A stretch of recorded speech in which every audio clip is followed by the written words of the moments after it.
Chers amis, bonjour. Nous sommes ici au moulin de la Souloire, dans le département de la Gironde, pas loin de Bordeaux.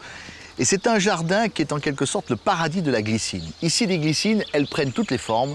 Alors la forme allongée, que l'on connaît, mais elles sont vraiment très belles, vous le voyez. La forme en arbuste, un peu plus originale. Et puis la forme vagabonde, c'est-à-dire que Marie-Josée Degas, qui a créé ce jardin et qui est amoureuse de la glycine, a souhaité voir vagabonder, a souhaité laisser vagabonder ces glycines dans les arbres. Elles sont en totale liberté et le résultat est vraiment hallucinant. Regardez, c'est rarissime.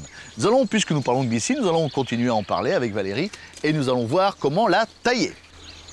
Nous allons pratiquer la taille sur ce type de glycine. Vous voyez, c'est une glycine à port allongé ou étalé, comme vous voulez. Regardez, celle-là, elle est immense. Elle doit faire au moins 10-15 mètres de long. C'est fabuleux. C'est Valérie qui s'active pour tailler. Bonjour. Bonjour Valérie. Quel type de taille pratiquez-vous? Bon, c'est une taille de nettoyage. Oui. Hein. Donc là, bon, c'est un petit peu tôt pour tailler la glycine parce que normalement, on attend que les grappes soient totalement défleuries. Mais on peut d'ores et déjà s'attaquer à... Attendez, je coupe. Voilà, à ça. Vous voyez, à ces longs rameaux qui, si on ne fait rien, vont s'allonger, atteindre 5 mètres, s'enrouler autour des piliers, des rambardes, etc.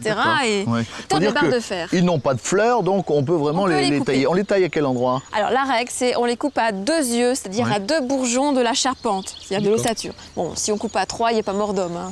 C'est la règle. Il y a 2 types de glycine, Valérie. Celle-ci, par exemple. Alors ça, c'est la glycine de Chine. Oui. Et il y a également la glycine du Japon. Celle que l'on voit maintenant. Voilà, qui a des très longues grappes, très jolies. Magnifique, hein. Et elles ne tournent pas dans le même sens. Alors si elles tournent comme ça, elles viennent de Chine. Si elles tournent dans l'autre sens, elles viennent du Japon. Voilà. À vous de choisir. Devinez laquelle tourne vers la gauche. Observez bien celles qui sont chez vous. Et puis surtout, ne vous laissez pas déborder par les glycines, vous savez. Même si vous les aimez, il faut les maîtriser, il faut en venir à bout.